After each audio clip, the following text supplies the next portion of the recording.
Bienvenue sur Africa 24 dans cette nouvelle édition du 12-15. Voici les titres de l'actualité. Nouvelle passe d'armes entre le Mali et la France devant le Conseil de sécurité de l'ONU.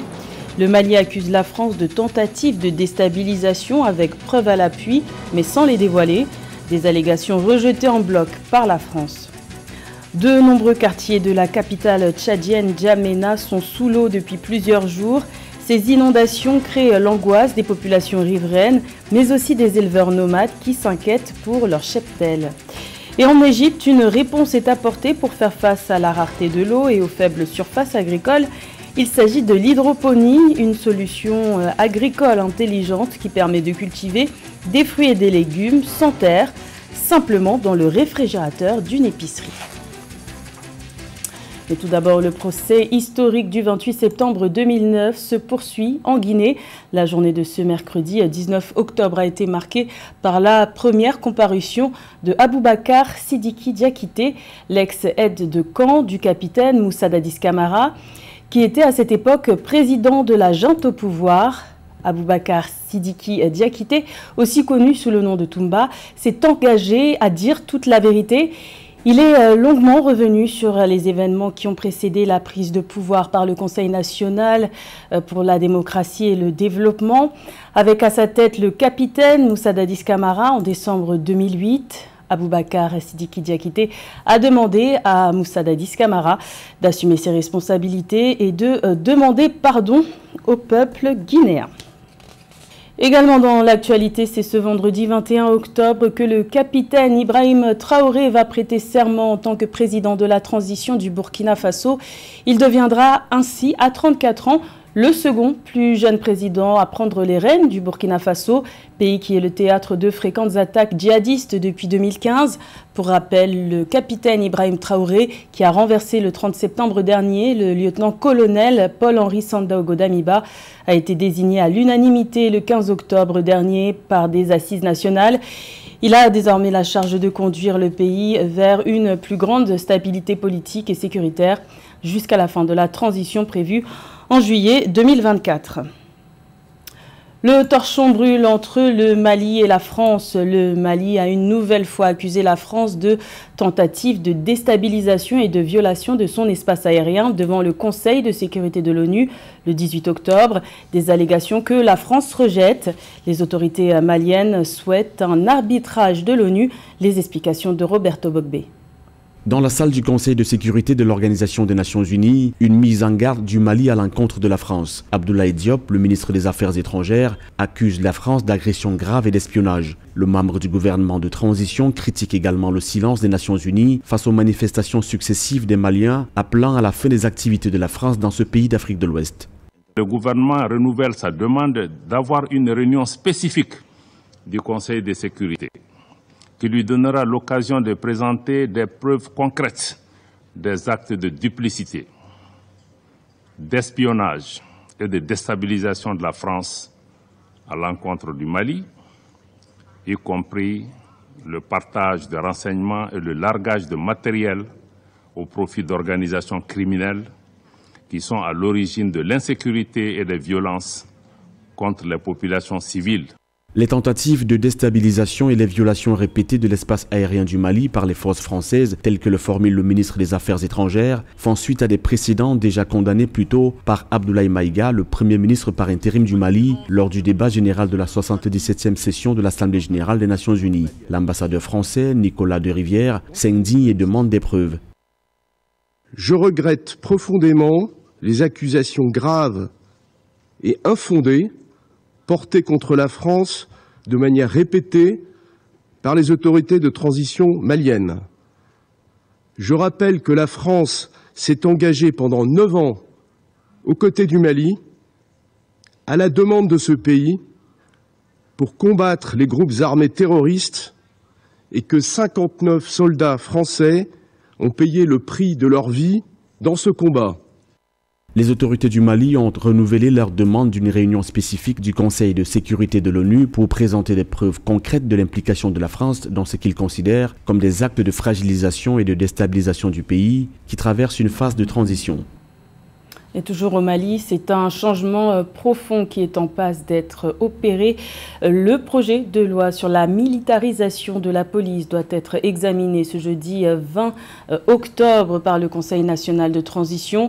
Le but de ce projet de loi, intégrer les forces de police à l'armée, un changement qui concerne aussi la protection civile, donc les pompiers. De leur côté, les syndicats de la police nationale malienne attendent des précisions. Il déplore un manque de discussion et un texte porté de manière unilatérale. Il est à noter que si ce projet de loi est adopté, les policiers perdront leur droit de grève et de revendication. La Somalie est au bord d'une tragédie d'une ampleur inédite depuis des décennies. Le nombre d'enfants en situation de malnutrition est en progression, ce qui constitue un réel danger. Selon les spécialistes, les enfants en malnutrition sévère ont jusqu'à 11 fois plus de risques de mourir de diarrhée ou de rougeole que les enfants bien nourris. L'UNICEF tire la sonnette d'alarme. C'est un sujet de la rédaction. C'est du jamais vu depuis un demi-siècle en Somalie. Un risque de mortalité infantile inquiétant a été décelé par l'Agence des Nations Unies pour l'enfance, UNICEF. Un enfant par minute est admis dans un établissement de santé pour être traité pour malnutrition aiguë sévère. Les derniers taux d'admission montraient que 44 000 enfants avaient été admis dans des établissements de santé en août dernier. Donc c'est 1 par minute. C'est un enfant dont la mère a marché pendant des jours pour obtenir de l'aide. Un enfant qui se bat pour survivre. Un enfant dont la vie est bien sûr en jeu. Début septembre, l'ONU a averti que 2 districts devaient faire face à la famine au 4e trimestre 2022. Le nombre d'enfants somaliens âgés de 6 mois à 5 ans qui sont exposés à la malnutrition aiguë sévère est passé de 386 000 à 513 550, soit une augmentation de 33%. La situation actuelle semble déjà pire que celle de 2011, lorsque la famine a tué plus de 250 000 personnes en Somalie. Les choses vont mal et chaque signe indique qu'elles vont empirer. Donc sans plus d'action, sans plus d'investissement, nous sommes confrontés à la mort d'enfants à une échelle jamais vue depuis un demi-siècle. Alors que la Corne de l'Afrique subit sa pire sécheresse depuis 40 ans, après 4 saisons des pluies consécutives ratées, une 5e saison des pluies maussades s'annonce. La Somalie est de loin le pays le plus touché par la famine, conséquence directe de la sécheresse et du changement climatique. Une vulnérabilité exacerbée par les attaques des éléments d'Al-Shabaab et par la hausse des prix des produits alimentaires. L'angoisse a gagné plusieurs quartiers de N'Djamena au Tchad. La capitale est submergée par des inondations depuis une dizaine de jours. Après des pluies torrentielles, les fleuves qui traversent la capitale débordent de leurs lits. Une situation particulièrement inquiétante pour les populations riveraines, mais aussi pour les éleveurs nomades et leurs cheptels. Plus de détails dans ce sujet de la rédaction. Les nomades du Tchad sont débordés. La sécheresse prolongée suivie des pluies saisonnières, les plus fortes qui sont tombées depuis plus de 30 ans, ont laissé les troupeaux de bétail dont ils dépendent émaciés. Les terres agricoles et les pâtures sont sous l'eau.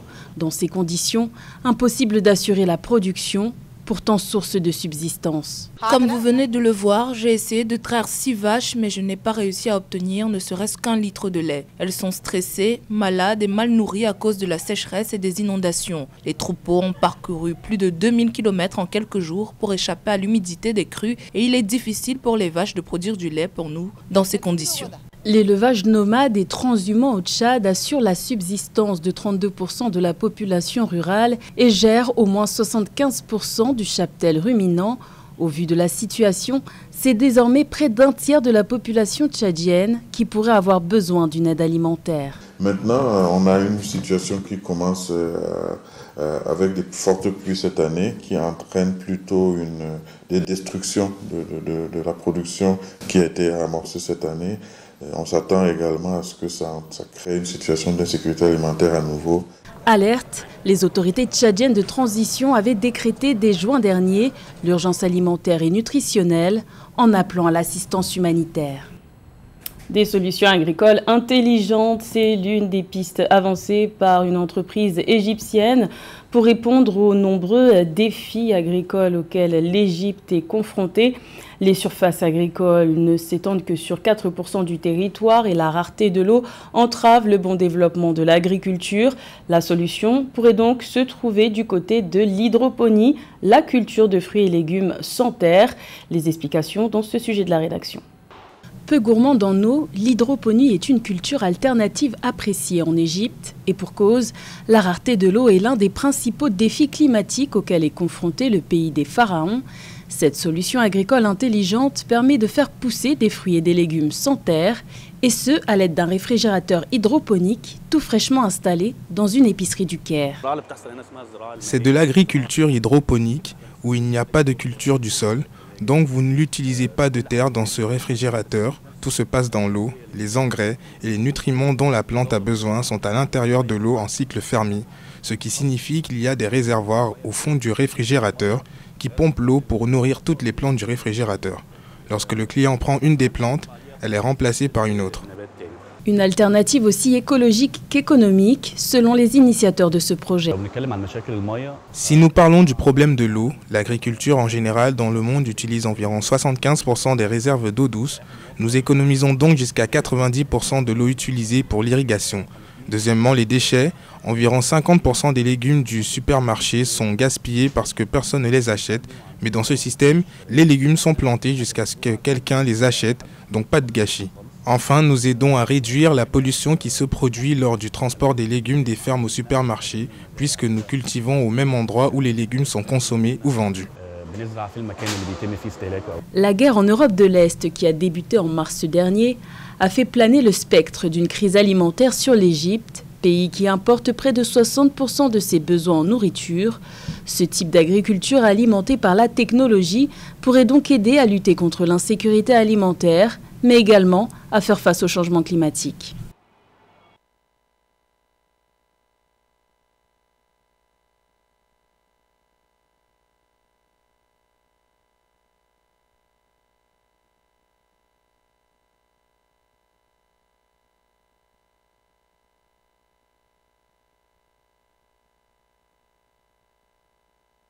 C'était le journal de la rédaction. Merci de l'avoir suivi. L'information continue sur Africa 24.